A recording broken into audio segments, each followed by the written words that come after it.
Stock మార్కెట్లో bull run continue అవుతోంది. Nifty ఏకంగా 23,600 మార్కు కూడా దాటిన పరిస్థితి కనిపిస్తుంది. లాంగ్ ఒక విధంగా ఈ ర్యాలీ ఎప్పటి వరకు కంటిన్యూ అవుతుంది? Large cap, mid cap, small cap, ఏ క్యాప్ తేడా లేదు, అన్నీ కూడా పెరిగిపోతున్న పరిస్థితి. వారం 10 రోజుల్లోనే మొత్తం సీన్ రివర్స్ అయిపోయింది. సో ఈ బుల్ రన్ ఎక్కడి వరకు, ఈ అంశం మీద మనతో మాట్లాడేందుకు రేవంత్ గారు ప్రస్తుతం లైవ్లో సిద్ధంగా ఉన్నారు. రేవంత్ గారు, ఎస్, ఒక 10 డేస్లోనే టర్న్ అరౌండ్ అయిపోయింది. సో ఆట మారిపోయింది అన్న సిచ్యువేషన్ వరకు తీసుకొచ్చింది. ఎస్, లాస్ట్ వీక్ అయితే హైయెస్ట్ కదా, హైయెస్ట్ ఒక వారంలో నిఫ్టీ అంత పెరగడం 4 సంవత్సరాల్లో అదే పెద్ద. సో దానికి మళ్ళీ ఇవాళ 300 పాయింట్లు పెరిగింది నిఫ్టీ 50. ప్రతిరోజు ఇంకా పెరుగుతుందా అనుకునే లోపల పెరిగిపోతుంది. ఆల్మోస్ట్ మనకి నిఫ్టీ బాటమ్ నుంచి ఒక 7.6%, అంటే దాదాపుగా 1680 పాయింట్లు మనకి బాటమ్ నుంచి పైకి వెళ్ళడం అయితే అబ్జర్వ్ చేస్తున్నాం. సో బేసిక్ గా ఈ టైప్ ఆఫ్ రికవరీ ఇంత అగ్రెసివ్ గా వస్తుంది అనేది మాత్రం ఆంటిసిపేట్ చేయలేని సిచ్యువేషన్. సో బేసిక్ గా మనం బాటమ్ అవుట్ అవుతుంది అని ఆంటిసిపేట్ చేయగలిగాం, కానీ ఈ రేంజ్ లో మార్కెట్ పైకి పరుగులు పెడుతుంది అన్న ఒక మాటని మాత్రం ఆంటిసిపేట్ చేయలేకపోయాం. సో గత కొన్ని రోజులుగా మనకి మార్కెట్ బుల్ ర్యాలీకి బాగా కాంట్రిబ్యూట్ చేస్తుంది మాత్రం బ్యాంకింగ్ సెగ్మెంట్. ఈ హెవీ వెయిట్ సెగ్మెంట్ అంతా కూడా దాదాపుగా మనకి మార్కెట్ బాటమ్ టైం నుంచి చూసినట్లయితే 8.39% మనకి బ్యాంక్ నిఫ్టీ మొత్తం కూడా హైయర్ సైడ్ మూవ్ అవడం అయితే అబ్జర్వ్ చేసాం. బ్యాంకింగ్ సెగ్మెంట్ రేవంత్ గారు, హైయర్ సైడ్ సిగ్నల్ రాబోతుంది, చెప్పండి సార్. చెప్పండి.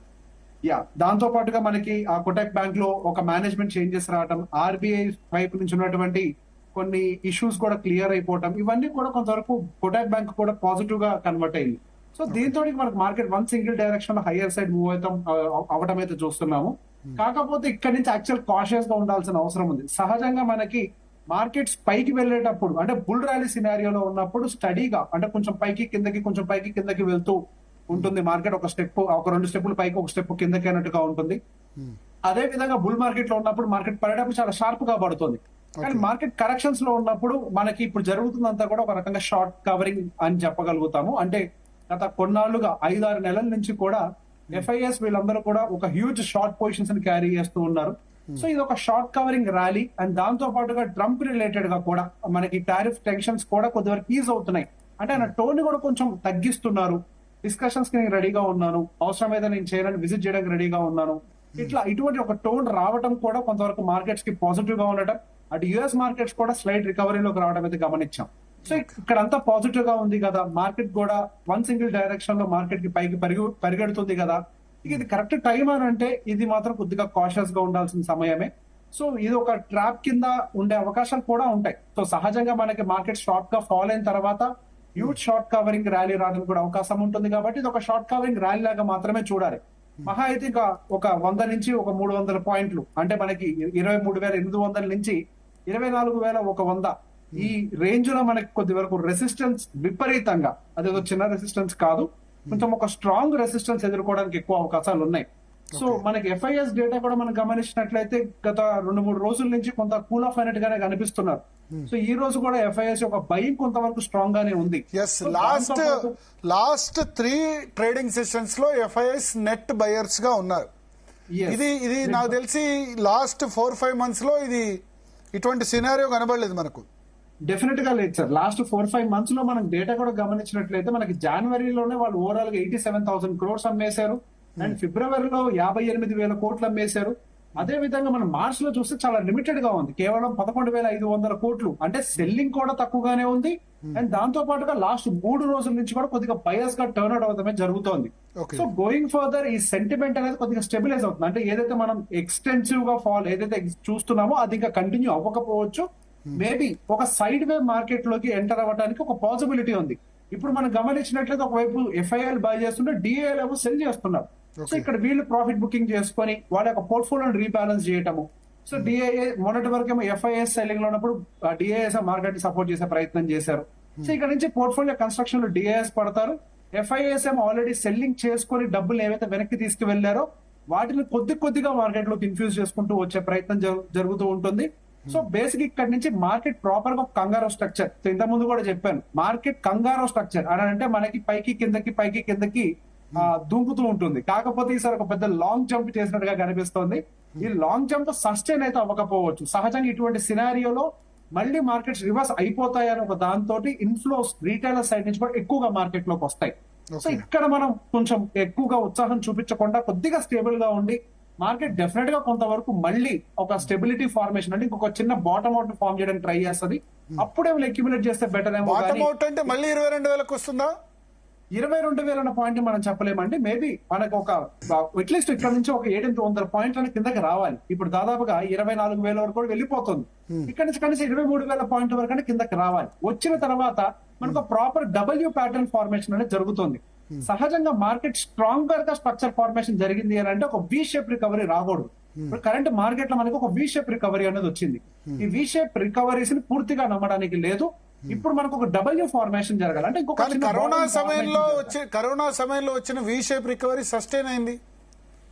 కరోనా టైంలో 7,500కు 12,500 నుంచి 7,500 పడి 12,500 దాటి ఇంకా కంటిన్యూ బుల్ రన్ కంటిన్యూ అవుతూనే ఉంది.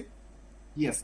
సో బేసిక్ గా మనకి కరోనా టైంలో వచ్చినటువంటి ఫాల్ అంతా కూడా ఈవెంట్ రిలేటెడ్. అది అన్ఎక్స్పెక్టెడ్ అండ్ యాంటిసిపేటెడ్ సడన్ గా జరిగింది. ఆ తర్వాత సడన్ గా ఒక వ్యాక్సిన్ కనిపెట్టారు. సో బేసిక్ గా మనం ఎప్పుడు చూడని యాక్టివిటీ సహజంగా జరిగినప్పుడు వీషేప్ రికవరీస్ అని సహజంగా సాధ్యం అవుతూ ఉంటాయి. ఓవర్ నైట్ న్యూస్ క్రియేట్ అయినప్పుడు, ఒక వార్ జరిగినప్పుడు, ఇటువంటిప్పుడు సహజంగా మనకి వీషేప్ రికవరీ వస్తుంది. ఇప్పుడు ప్రెసెంట్ మనకు మార్కెట్ ఫాలో అవుతుంది అంతా కూడా ఏదో ఒక సడన్ ఈవెంట్ వల్ల కాదు. ప్రాపర్ స్ట్రక్చరల్ కరెక్షన్ అనేది మార్కెట్ లో జరుగుతుంది. స్ట్రక్చరల్ కరెక్షన్ మార్కెట్ లో జరుగుతున్నప్పుడు అటు చార్ట్ ఫార్మేషన్ లో కూడా స్ట్రక్చరల్ గా మనకు ఒక డబ్ల్యూ ఫార్మేషన్ లాంటివి జరగాలి. అండ్ మోర్ ఎవర్ మనకి మార్కెట్ లో ఇంకా ప్రాపర్ గా పైకి వెళ్లిపోవడానికి కావాల్సినటువంటి ప్రాపర్ ఫ్యూయల్ ఇంకా దొరికిందని నేను అనుకోవట్లేదు. కంపెనీ యొక్క కార్పొరేట్ నంబర్స్ కూడా రేపు రాబోతున్నటువంటి ఏప్రిల్ లో రాబోతున్నటువంటి కార్పొరేట్ నంబర్స్ కూడా కొంతవరకు జస్టిఫై చేయాలి. అట్లీస్ట్ వాళ్ళ యొక్క గైడెన్స్ బాగుంటుంది అని అనుకోవాలి. సో ఇప్పుడు రాబోతున్నటువంటి కార్పొరేట్ నంబర్స్ కొంతవరకు ఎక్స్పెక్టేషన్స్ తోటి ఇన్లైన్ అయినప్పటికీ మార్కెట్ కార్పొరేట్ నంబర్స్ కంటే కూడా వాళ్ళ ఫ్యూచర్ గైడెన్స్ ఎలా ఉండబోతోంది అనే ఒక కామెంటరీని ఎక్కువ ఫోకస్ చేయబోతోంది. కామెంటరీ బాగుంది అని అంటే మార్కెట్ స్టడీగా రికవర్ అయ్యే ప్రయత్నం చేస్తుంది. కానీ ఇది ఒక బుల్ ర్యాలీగా మళ్ళీ రివర్స్ అవుతుంది అని అంటే మాత్రం దాని మీద పూర్తి నమ్మకాలు పెట్టుకునే చేస్తారు. ఇప్పుడు కొనొద్దంటారా? Fresh buying వద్దంటారా? ఇప్పుడున్నటువంటి లెవెల్ మనకి కంఫర్టబుల్ జోన్ కాదేమో అని గట్టిగా అనుకుంటున్నాను. ఇప్పుడు ఆల్మోస్ట్ మనకి ఇప్పుడు ఏదైతే రికవరీ వచ్చిందో ఒక టాప్ ఎండ్ కి వచ్చేసిందని నేను గట్టిగా నమ్ముతున్నాను. సో ఇక్కడ కొనటం కంటే కూడా మరి కొంత సమయం వెయిట్ చేస్తే, ఇంతకు ముందు మనకి 22,000 దగ్గర ఉన్నప్పుడు ఇంకొంచెం పడుతుందేమో, ఇంకా పడ్డాక కొందామని కొంతమంది వెయిట్ చేశారు, లేదా రికవర్ అయిన తర్వాత కొందామని చెప్పి వెయిట్ చేసిన వాళ్ళు మరి కొంతమంది ఉన్నారు.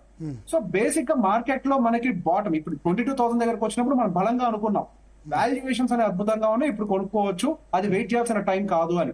కానీ ఇప్పుడు మార్కెట్ షార్ప్ గా రికవర్ అయింది. రికవరీ ఏమి తక్కువ కాదు, దాదాపు 7% రికవరీ ఇచ్చింది. ఇప్పుడు కొనడం కంటే కూడా స్మాల్ క్యాప్ మిడ్ క్యాప్ ఇంకెక్కువ రికవరీ ఇచ్చినట్టున్నాయి. స్మాల్ అండ్ మిడ్ క్యాప్ దాదాపుగా 10% ఈక్వలెంట్ గా రికవరీ ఇచ్చాయి. కాకపోతే నేను దీన్ని ప్రాఫిట్ బుకింగ్ చేసుకోవడానికి వాడుకుంటే బెటర్ అని నమ్ముతున్నాను. స్మాల్ అండ్ మిడ్ క్యాప్ లో కనుక ఎగ్జిట్ ఇంతకు ముందు ఎవరైతే కాలేకపోయారో కొద్ది వరకు అందులో ఎగ్జిట్ అయ్యి ప్రాఫిట్ బుక్ చేసుకొని ఈ లార్జ్ క్యాప్ లోకి ఎంటర్ అవ్వడానికి మళ్ళీ ఆపర్చునిటీ దొరికింది. సహజంగా ఇట్లాంటి ఆపర్చునిటీస్ ఎప్పుడో ఒకసారి దొరుకుతూ ఉంటాయి. ఇటువంటి ఆపర్చునిటీస్ దొరికినప్పుడు మన small and mid cap segment నుంచి లార్జ్ క్యాప్ లోకి అయితే మూవ్ అవ్వాలి. ఇంతకు ముందు ఉండే స్టాండ్ నేను ఇంకా కంటిన్యూ చేస్తున్నాను. Mid and small cap segment ఇంకా అట్రాక్టివ్ గా లేవు. సో దీని ప్రాఫిట్ బుకింగ్ కి మనం వాడుకోవాల్సిన టైం. చాలా మంది అన్నారంటే స్మాల్ అండ్ మిడ్ క్యాప్ మళ్ళీ ఈ లెవెల్ రావాలంటే 3-4 సంవత్సరాలు పడుతుంది అని. కానీ రికవర్ కూడా చాలా అంత ఫాస్ట్ గా నిఫ్టీ 50 కంటే small and mid cap stocks ఎక్కువ రికవర్ అవుతున్నాయి ఫాస్ట్ గా. సో ఎంత ఫాస్ట్ గా పడ్డది అన్న దాన్ని బట్టి మనకి రికవరీ కూడా డిపెండ్ అయి ఉంటుంది. మనకు ఒక ఫాలింగ్ నైఫ్ లాగా షార్ప్ గా కిందకి రావడం జరగడం వల్ల షార్ట్ కవరింగ్ అనేది జరుగుతుంది మార్కెట్ లో. అంతేకాని దీన్ని రికవరీ అన్న వర్డ్ మనం వాడటానికి లేదు. దీన్ని మనం ప్రాపర్ గా టర్మినాలజీ ప్రకారం చెప్పాలంటే short covering. Heavy shorts create అయిపోయి ఉన్నాయి సిస్టమ్ లో, దాన్ని అన్వైండ్ చేయాలి, వాటన్నిటిని కూడా ఎగ్జిట్ అవ్వాలి. ఫ్రెష్ సెల్లింగ్ చేయాలన్నా మళ్ళీ కొంతవరకు స్పేస్ క్రియేట్ చేయాలి. ఆ స్పేస్ క్రియేట్ అవుతుందేమో అని కూడా మనం ఆలోచించాలి. కంప్లీట్ గా మార్కెట్ ఎటు పరిగెడుతుందో ఆ దిశగానే మనం వెళ్తూ ఉన్నాము అని అంటే it is like chasing running bus. Always say this, don't చేస్ అ రన్నింగ్ బస్. మార్కెట్ మళ్ళీ మీకు ఒక స్టెబిలిటీ పొజిషన్ కి వచ్చే అవకాశాలు ఉంటుంది. అంటే మేబీ ఒక 23,000 లెవెల్స్ కి మళ్ళీ వచ్చే అవకాశాలు ఉంటాయి. అప్పుడు ఒకవేళ నిజంగా ఫ్రెష్ ఎంట్రీస్ తీసుకోవాలనుకునే వాళ్ళు అక్కడ ఎంట్రీ తీసుకోవచ్చు. అన్నిటికంటే ఉత్తమమైన పని ఎస్టీపీ మెథడ్ ని ఈ టైంలో వాడుకోవటం. స్టాక్స్ కొనుక్కునే వాళ్ళైతే లిక్విడ్ పీస్ కొనుక్కోండి. లిక్విడ్ పీస్ కొనుక్కున్న తర్వాత వాటిల్ని సిస్టమాటిక్ ట్రాన్స్ఫర్ పద్ధతిలో మనం కొద్దిగా స్టాక్స్ ని అక్యూములేట్ చేయొచ్చు. నెక్స్ట్ ఒక 1 month 2 months ఒక టైం ఫ్రేమ్ లో. మ్యూచువల్ ఫండ్స్ లో కూడా మనకు అదే మెథడ్ ఆల్రెడీ ఉంది. ఈ ఎస్టీపీ మెథడ్ వాడుకుంటే ఈ టైంలో కొద్ది వరకు సేఫ్ గా ఉంటాం. మళ్ళీ మనకి ఒక టాప్ రేంజ్ లోకి వచ్చామని గట్టిగా నమ్ముతున్నాను. 24,000 లెవెల్ కి వచ్చామనంటే రిజెక్షన్స్ రావడానికి చాలా హై ప్రాబబిలిటీ ఇక్కడ కనిపిస్తుంది. అండ్ దాంతో పాటుగా ఏప్రిల్ 2వ తారీఖున ట్రంప్ టారిఫ్ రిలేటెడ్ మీటింగ్స్ కూడా మళ్ళీ జరగబోతున్నాయి. ప్రెసెంట్ ఆయన కొంతవరకు టోన్ ని డౌన్ చేసినప్పటికీ ఆయన్ని యాంటిసిపేట్ చేయలేం. మనకి ట్రంప్ సునామీ అండ్ ఈ రెండు కూడా ఒకేలాగా ఉంటాయి, అంటే సడన్ గా జరిగిపోతుంటాయి. అని ఎప్పుడు ఎలా రియాక్ట్ అవుతారో మనకు తెలియదు. మళ్ళీ టోన్ ని పెంచి నేను అదే పద్ధతిలో వెళ్తాను, టారిఫ్లు పెంచుతాను అన్నారనంటే అదొక పెద్ద నెగిటివ్ న్యూస్ గా అయ్యే అవకాశాలు కూడా ఉన్నాయి. కానీ నేను టారిఫ్లు ఎక్కువగా పెంచాను, నేను స్టేబుల్ గా ఉంటాను అంటే మాత్రం అది పాజిటివ్ న్యూస్ అవ్వదు. ఎందుకంటే ఆల్రెడీ మార్కెట్ దాన్ని యాంటిసిపేట్ చేసి ఇప్పుడు ర్యాలీలు ఇచ్చేసింది, అంటే ఒక రికవరీ ఇచ్చింది. సో ఆల్రెడీ ఇప్పుడు ఈ న్యూస్ కి సంబంధించి అంటే ఒక టారిఫ్ రిలేటెడ్ పాజిటివ్ న్యూస్ కి సంబంధించి గెయిన్స్ ఏవైతే రావాలో అది ఆల్రెడీ ఆల్మోస్ట్ ఇచ్చేసింది. Maybe after April 2 positive news ఉంటే ఒక చిన్న నీజర్ రియాక్షన్ పైకి వెళ్లి మళ్ళీ సెల్లింగ్ ట్రిగ్గర్ అవుతుందేమో, కానీ ఇక్కడి నుంచి మళ్ళీ పైకి వెళ్ళడానికి ప్రాబబిలిటీ చాలా తక్కువగా ఉంది. కాబట్టి నిదానంగా బై చేయాలి. ఇప్పుడు మళ్ళీ అగ్రెసివ్ గా బై చేయడానికి జోన్ అయితే కాదని నేను బలంగా నమ్ముతున్నాను. కొంత సమయాన్ని ఇవ్వాలి. అండ్ ఐటీ కొన్ని సెగ్మెంట్స్ ఉన్నాయి మనం ఒకవేళ చూసుకోవాలనుకున్నా కానీ ఐటీ రీసెంట్ గా బాగా ఫాలో అయిపోయింది. ఒకవేళ ట్రంప్ గనక టారిఫ్ రిలేటెడ్ టోన్ గనక ఏప్రిల్ 2వ తారీఖు డౌన్ చేసినట్లయితే సో మనకి fed related interest rate cuts కూడా మళ్ళీ యాక్సిలరేట్ అవడానికి ఛాన్సెస్ ఉంటాయి. ఫెడ్ ఇంట్రెస్ట్ రేట్ కట్స్ కనుక స్టార్ట్ చేసింది అని అంటే అది డెఫినెట్ గా మళ్ళీ మన ఇండియన్ ఐటీ సెగ్మెంట్ కి ఒక బోనస్ అడ్వాంటేజ్ గా జరిగే అవకాశాలు ఉన్నాయి. దాదాపుగా గత 1.5 month లోనే దాదాపుగా 20% కరెక్షన్ మనకి ఐటీ సెగ్మెంట్ లో జరిగింది. సో ఇటువంటి ఫేర్ వాల్యూలోకి వచ్చినప్పుడు అది కూడా ఒక గ్రోత్ రిలేటెడ్ సెక్టార్. ఐటీ అనేది సహజంగా ఒక గ్రోత్ సెగ్మెంట్ గా చూస్తాం, కేవలం ఇండియాలోనే కాదు ప్రపంచవ్యాప్తంగా ఒక గ్రోత్ సెగ్మెంట్ గా ఉంటుంది. కాబట్టి ఇటువంటి వాటి మీద కొద్దిగా ఫోకస్ చేస్తూ స్టాండర్డ్ గా బిల్డ్ చేసుకుంటూ వెళ్తే బాగుంటుంది.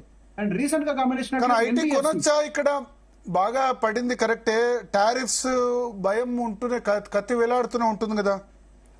సో టారిఫ్ రిలేటెడ్ టెన్షన్స్ కి సంబంధించి మనం ముందు నుంచే మాట్లాడుకుంటున్నాం. ట్రంప్ గారు ఏదైతే దూకుడుతోటి ప్రదర్శిస్తున్నారో ఆ దూకుడు కొనసాగించే అవకాశాలు అయితే లేవు. వాళ్ళు టారిఫ్స్ పెంచడం వల్ల వేరే కంట్రీస్ మీద పడేటువంటి భారంతో పోల్చుకుంటే యుఎస్ మీద పడేటువంటి భారమే ఎక్కువగా ఉంటుంది. దాన్ని దృష్టిలో పెట్టుకొని మళ్ళీ ట్రంప్ గారు కూడా ఆయన యొక్క టోన్ ని డౌన్ చేసే ప్రయత్నం చేస్తున్నారు. మీ నెగోషియేషన్స్ కూడా రెడీగా ఉన్నాము అనే ఒక టోన్ ని బయటకు తీసుకొస్తున్నారు. సో టారిఫ్ రిలేటెడ్ టెన్షన్స్ అనేవి పెద్ద ఎత్తున కొనసాగుతాయి ఇక మీదట అని అనుకోవడానికి అయితే లేదు. ఒకవేళ టారిఫ్ రిలేటెడ్ టెన్షన్స్ కనుక కొనసాగుతాయి అని మార్కెట్ నమ్ముంటుంటే ఇంత పెద్ద రికవరీ అటు ఇండియన్ మార్కెట్స్ లో కానీ యుఎస్ మార్కెట్స్ లో కానీ వచ్చి ఉండేవి కాదు. సో టారిఫ్ రిలేటెడ్ టెన్షన్స్ కొద్దిగా తగ్గుతూ ఫెడ్ ఇంట్రెస్ట్ రేట్స్ కట్స్ వైపుగా అడుగులు వేస్తుందని ఒక హోప్ ఉంది. కాబట్టే మనకి ఇప్పుడు మార్కెట్స్ లో ఈ మధ్య రికవరీ వచ్చింది. అండ్ అక్కడ ఒక చోటే కాదు, మన ఇండియన్ మార్కెట్స్ లో కూడా ఆర్బీఐ ఏప్రిల్ లో ఇంకొక ఇంట్రెస్ట్ రేట్ కట్ వస్తుంది అన్న ఒక హోప్ తోటి ఈవెన్ మనకి అటు ప్రైవేట్ బ్యాంక్స్ కానీ అండ్ ఫైనాన్స్ సెగ్మెంట్ మీరు గమనించినట్లయితే ఇప్పుడు one of the highest performer గా ఫైనాన్స్ సెగ్మెంట్ ఉంది. మనం దాని గురించి ఎప్పటి నుంచో మాట్లాడుతున్నాం. అటు ప్రైవేట్ బ్యాంక్స్ కానీ ఫైనాన్స్ సెగ్మెంట్ మొత్తం కానీ కొంత పాజిటివ్ గా ఉండే అవకాశాలు ఉంటాయి అని. ఇప్పుడు ఆల్మోస్ట్ దాని యొక్క ఆల్ టైమ్ హై కి నియర్ బై గా ఫైనాన్స్ సెగ్మెంట్ కూడా మూవ్ అయింది. సో ఈ టారిఫ్ రిలేటెడ్ టెన్షన్స్ ఇక మీద తగ్గిపోతాయని బలంగా నమ్ముతున్నాను. ఇక్కడ నుంచి ప్రాపర్ ఎకనామిక్ సైకిల్ మార్కెట్ లో జరిగే అవకాశాలు ఉన్నాయి. సెక్టార్ వారీగా మార్కెట్స్ రివైవ్ అవుతూ ఉంటాయి. And as of now already private banks కానీ ఫైనాన్స్ రిలేటెడ్ ఎన్బిఎఫ్సిస్ కానీ ఇవన్నీ కూడా స్లోగా రికవర్ అవుతున్నాయి. సో ఇప్పుడు ఆల్రెడీ రికవర్ అయిపోయాయి, అవి పరిగెడుతున్నాయి. కాబట్టి వాటిలోకి ఎంటర్ అవ్వాలని అంటే ఎప్పుడు అదే చెప్పింది. ఆల్రెడీ వెళ్ళిపోయిన తర్వాత మనం చూసి దాని మీద ఎటువంటి ఉపయోగం లేదు. ఇప్పుడు మనకి మళ్ళీ ఐటీ ఒక ఆపర్చునిటీని క్రియేట్ చేసింది. సో దీన్నే ఒక వారెన్ బఫెట్ స్ట్రాటజీ అని అంటారు, ఐడెంటిఫై ద ఆపర్చునిటీ అని.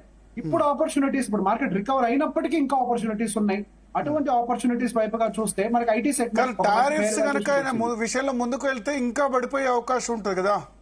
డెఫినెట్ గా అండి, టారిఫ్ రిలేటెడ్ యాక్సిలరేట్ అయితే కనుక డెఫినెట్ గా మార్కెట్స్ పడే అవకాశాలు ఉంటాయి. కానీ అది పర్టికులర్ ఐటీ రిలేటెడ్ కొద్దిగా ప్రెషర్ క్రియేట్ అవుతుంది. కానీ ఇండియన్ మార్కెట్ పరంగా మనకి ఎక్కువ ప్రెషర్ ఉండే అవకాశాలు లేవు. మనకి గత 1 month గా గమనించినట్లయితే మనకి యుఎస్ మార్కెట్స్ ఉన్నటువంటి ప్రెషర్ మన ఇండియన్ మార్కెట్ లో అయితే లేవు.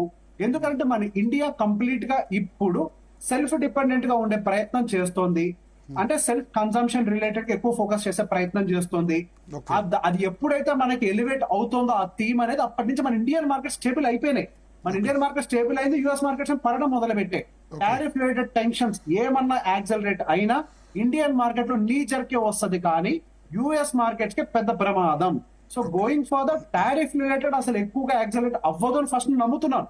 బట్ స్టిల్ మీరు చెప్పిన కేసు జరిగినా మన ఇండియన్ మార్కెట్స్ పెద్ద ఎత్తున రియాక్ట్ అయ్యే అవకాశాలు లేవు. ఇప్పుడు ఫార్మ్ అయిన 22,000 బాటమ్ అనేది బ్రేక్ అయ్యే అవకాశాలు ఈ టారిఫ్ రిలేటెడ్ వల్ల మాత్రం జరగవు. ఏదన్నా ఓవర్ నైట్ యుద్ధాలు జరిగినా మరొక వైరస్ వస్తే మనం చెప్పలేము. బట్ ఇప్పుడున్నటువంటి టెన్షన్స్ తోటి అయితే మార్కెట్ రియాక్ట్ అయ్యే అవకాశాలు నాకు కనిపించట్లేదు. ఇది ఒక మంచి ఆపర్చునిటీగానే కనిపిస్తోంది. ఇంకా లార్జ్ క్యాప్ ఇంకా అట్రాక్టివ్ వాల్యుయేషన్స్ లోనే కనపడుతున్నాయి. Mid and small cap still I'm bearish. ఇప్పుడు చాలా స్టాక్స్ మన రేటుకు మనకు వస్తే కనుక ఇప్పుడు అమ్మేయాలా. రిలయన్స్ లాంటిది ఇప్పుడు దాదాపు 1,300 దగ్గరకు వచ్చింది వాళ్ళ, చాలా చాలా రోజులుగా లేదు. సో మన రేటుకు మనకు వస్తే ప్రాఫిట్ కాకుండా ఈ సమయంలో వాటిని మనం సెల్ చేసేయచ్చా? మీ అడ్వైస్? సో రిలయన్స్ గత కొన్నాళ్ళుగా విపరీతమైన బేరిష్నెస్ క్రియేట్ చేసింది, ఇండెక్స్ మొత్తాన్ని కూడా డ్రాగ్ చేసింది. కానీ గత కొన్ని రోజుల నుంచి బాటమ్ నుంచి నియర్ టు 12% వరకు కూడా రికవర్ అయింది. సో రిలయన్స్ లో స్ట్రక్చరల్ గా వాళ్ళ బిజినెస్ పాయింట్ ఆఫ్ వ్యూ లో కూడా కొన్ని చేంజెస్ జరుగుతున్నాయి. మేబీ ఇప్పుడు వస్తున్నటువంటి ఈ బయింగ్ ప్రెజర్ అది కూడా ఒక కారణం అయి ఉండొచ్చు. సో బేసిక్ గా మనకి ఆ చాట్ జీపీటీ అయి ఉండొచ్చు, లేకపోతే మెటా అయి ఉండొచ్చు. వీళ్ళందరూ కూడా రిలయన్స్ తోటి ఇండియాలో ఏఐ రిలేటెడ్ కొలాబరేషన్ ని స్పీడప్ చేస్తున్న ఒక న్యూస్ కూడా మార్కెట్ లో ట్రిగ్గర్ అవుతోంది. సో వీళ్ళకి ఇప్పటి వరకు ఉన్నటువంటి సెగ్మెంట్స్ తో పాటుగా ఈ ఏఐ అనే ఒక సెగ్మెంట్ కూడా రిలయన్స్ కు ఒక యాడ్ ఆన్ అవుతుంది. మొన్నటి వరకు only oil and gas, retail, లేకపోతే టెలికాం. ఇప్పుడు వీటితో పాటుగా ఏఐ ఒక ఫోర్త్ పిల్లర్ కూడా వీళ్ళకి యాడ్ అయి రిలయన్స్ ని స్ట్రెంథన్ చేస్తుందా అనే ఒక పాయింట్ కూడా కనిపిస్తుంది. కాబట్టి రిలయన్స్ లో ఒక రికవరీ కనిపిస్తుంది. సో ఒక స్టాక్ ని కొనాలన్నా అమ్మాలన్నా కానీ డెఫినెట్ గా దాని యొక్క వ్యాపారం ఏం జరుగుతుందో అర్థం చేసుకోవడం ఇంపార్టెంట్. సో ఇప్పుడు పైకి వచ్చింది కాబట్టి దాన్ని ఎగ్జిట్ అయిపోయి నేను బయటకు వెళ్ళిపోవాలనంటే ఫస్ట్ ఆ బిజినెస్ లో ఏం జరుగుతుందో కొంతవరకు అర్థం చేసుకోవాలి. సో స్టాక్ అని అంటే కేవలం ఒక షేర్ కొన్నట్టుగా కాకుండా అది ఒక వ్యాపారంగా మనం ఎప్పుడైతే చూసి అర్థం చేసుకుంటామో, ఆ వ్యాపారంలో జరుగుతున్నటువంటి మార్పులను అర్థం చేసుకుంటామో అది చెప్తుంది మనకి మనం ఇందులో ఉండాలా, ఎగ్జిట్ అయిపోవాలా అనేది. సో ఈ కేస్ అనేది మనకి stock to stock, business to business vary అవుతూ వస్తుంది. So Reliance point of view లో చూస్తే నేనైతే ఎగ్జిట్ అవ్వను. నా పర్సనల్ పాయింట్ నాకు రిలయన్స్ స్టాక్స్ అంటే హోల్డింగ్ చేసుకుంటున్నాను అని అంటే రిలయన్స్ లో మరికొన్ని కొత్త మార్పులు రాబోతున్నాయి. ఏ రిలేటెడ్ కనుక ఏదన్నా చాలా స్టాక్స్ కూడా ఇప్పుడు ఈ రైజ్ వల్ల వాళ్ళు పెట్టిన రేట్ ఇన్వెస్టర్ వస్తుంది, పెద్ద ప్రాఫిట్ లేదు. సో ఇటువంటి సమయంలో ఏం చేయాలి? సో ఇప్పుడు మళ్ళీ పడుతుంది కొంత స్టాక్ మార్కెట్ కొంత. ఇప్పుడు ఎందుకంటే April 2 టారిఫ్స్ వల్ల పడవచ్చు, లేదా March 28 చాలా మంది టాక్స్ లాస్ హార్వెస్టింగ్ అని చేస్తారు కదా, టాక్స్ లాస్ హార్వెస్టింగ్, దాని వల్ల కూడా మార్కెట్స్ పడేందుకు అవకాశం ఉంటాయి కదా. సో ఈ సమయంలో కొని మళ్ళీ టారిఫ్స్ విషయంలో క్లియరెన్స్ వస్తే అమ్ముదాం.